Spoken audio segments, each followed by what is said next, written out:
तो लियो के लिए भी काफी अच्छा है ओवरऑल। स्पिरिचुअली हाई है, काफी ज्यादा हाई है स्पिरिचुअली, है ना। तो स्पिरिचुअली हाई रहेगा, ओवरऑल बहुत अच्छा रहेगा। तो टॉरस वालों के लिए बहुत अच्छा था। लियो के लिए भी हम कह सकते हैं कि हाँ ओवरऑल काफी अच्छा है, with some things which are not so good, but overall 60-70% और more it will be very good. Problems क्या आ सकती है वो भी हम बात करेंगे। पहले अच्छे की बात कर लेते। आपके घर में कोई ना कोई बच्चा है, हो सकता है बच्चा आने की भी कोई न्यूज आ जाए, may be not for you but आपके जान पहचान में किसी की। जैसे हो सकता है कोई बहू हो, वो प्रेग्नेंट हो, आपकी पता चल जाएगा, ऐसी कोई न्यूज आ जाएगी, या कोई और हो, ठीक है, आसपास। दूसरी चीज ये है कि कहीं ना कहीं नेम और फेम आपका बढ़ने का बहुत सारा चांस, काफी कोई ना कोई आपकी ऐसी चीज हो जाएगी, ऐसा कुछ आपका काम में या और किसी चीज में रहेगा जिससे लोग आपको ज्यादा जानने पहचानने लगेंगे। तो कहीं ना कहीं it will be very good for you, for your name and fame and overall क्या कहेंगे आपका impact of your personality, impact of your overall character, वो चीज ज्यादा, मतलब पर्सनैलिटी का जो भार है वो बढ़ेगा, लोग बहुत ज्यादा आपसे प्रभावित होंगे, ठीक है। लियो से वैसे भी बहुत लोग प्रभावित होते हैं, बट यस ज्यादा प्रभावित होंगे। Sun will be shining on you brightly कहीं ना कहीं। तो अभी जैसे आई थिंक जो कि बीच में सिंह जो है मघा नक्षत्र में भी गया है, तो मे बी उसका भी आप पे बहुत अच्छा असर पड़ सकता है। कहीं ना कहीं वो एक आप चीज देखेंगे। तो sun will be shining very brightly. कहीं ना कहीं आपके पास ऐसी अपॉर्चुनिटीज भी आएंगी, कहीं ना कहीं आप ऐसे कहते हैं ना कि पहले के आपके जो भी काम होंगे, जो आपने मेहनत करी होगी, उन सब चीजों का आपको रिजल्ट भी मिलने वाला है। तो रिजल्ट्स वगैरह मिलेंगे, मतलब आपको जाना जाएगा उस चीज के लिए, ठीक है। तो ओवरऑल आपके लिए बहुत अच्छा है। जो थोड़ा सा गड़बड़ है वो ये है कि कहीं ना कहीं आप अपने आप को बहुत ज्यादा बंधा हुआ भी बीच में महसूस कर सकते हैं, maybe for a brief 7-8 days या और कम 4 to 5 days और maximum 7-8 days in the whole month. ऐसे कुछ आएंगे जो आपको ऐसा लगेगा कि यार मैं ना बड़ा बंधा सा महसूस कर रहा हूँ, मुझे ऐसा लग रहा है कि मुझे कुछ समझ में नहीं आ रहा। हो सकता है कि किसी चीज के बारे में अचानक से आपको कोई खबर मिले या कुछ ना कुछ ऐसा मालूम पड़े, और उसके बाद से ना you will be very much in the thinking process, बहुत ज्यादा सोच विचार के इसमें रहेंगे आप, बहुत ज्यादा सोच विचार कर रहे रहेंगे, एंड आपको ऐसा लगेगा कि मैं बहुत बंधा हुआ, मैं कुछ कर नहीं पा रहा हूँ, मैं चाहता तो हूँ करना लेकिन मैं कुछ कर नहीं पा रहा हूँ। तो ये जो एक फीलिंग है, जो कश्मकश है, ये कश्मकश आपको बहुत ज्यादा परेशान करेगी कहीं ना कहीं। And it will be like कि जैसे ना तो कुछ आप देख पा रहे, ना कहीं जा पा रहे, तो बहुत मुश्किल हो जाएगी आपको इस चीज को हैंडल करने के लिए। मे बी आप ज्यादा किसी को इस चीज को बता भी नहीं पाओगे, मतलब it will B such a problem जो कि शायद ज्यादा किसी से आप डिस्कस भी नहीं कर पाओगे, unless and until it's a very near or dear one।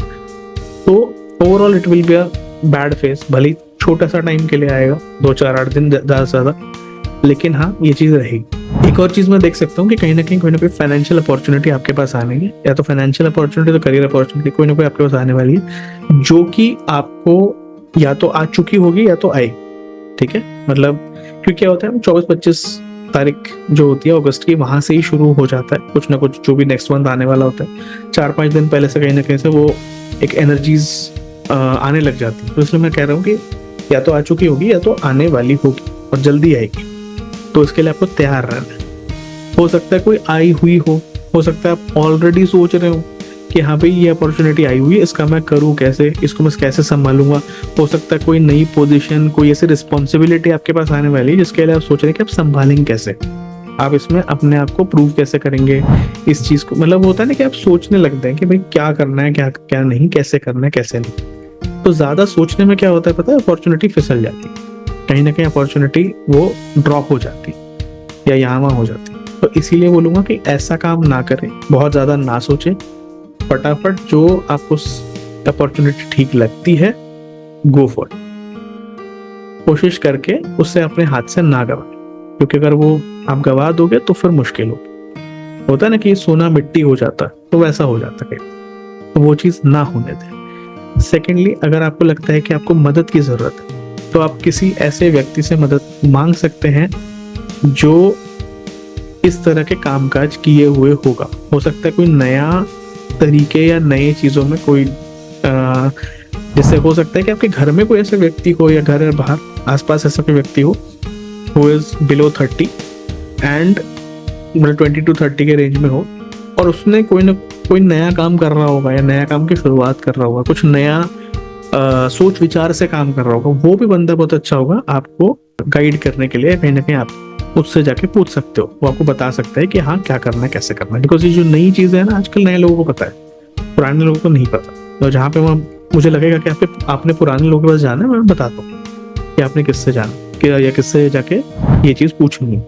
ये वाला जो है आपने किसी यंग बंदे से पूछनी है। एक और चीज़ होगी जो कि कुड बी कि बहुत अच्छी ना हो, बहुत खराब, अब वो पता नहीं, बट कहीं ना कहीं मेडिकल या मेडिसिन या डॉक्टर मेडिसिन से रिलेटेड कोई ना कोई आपको चीज़ पता चलने वाली है इस मंथ। और हो सकता है कि कोई बीमारी डायग्नोस हो जाए, हो सकता है कि कोई बीमारी ठीक हो जाए। अब दोनों चीज़ें हो सकती है बिकॉज दोनों चीज़ें मेडिसिन से रिलेटेड होती हैं। अब क्या होता है कि अगर हम सिर्फ कहीं ना कहीं लियो की बात करें तो लियो में 5 साल का बच्चा भी आता है और 50 साल 60 साल 70 साल का बूढ़ा भी आता है, सारे लोग आते हैं, मेल्स भी आते हैं फीमेल्स भी आते हैं, and the spectrum is very large.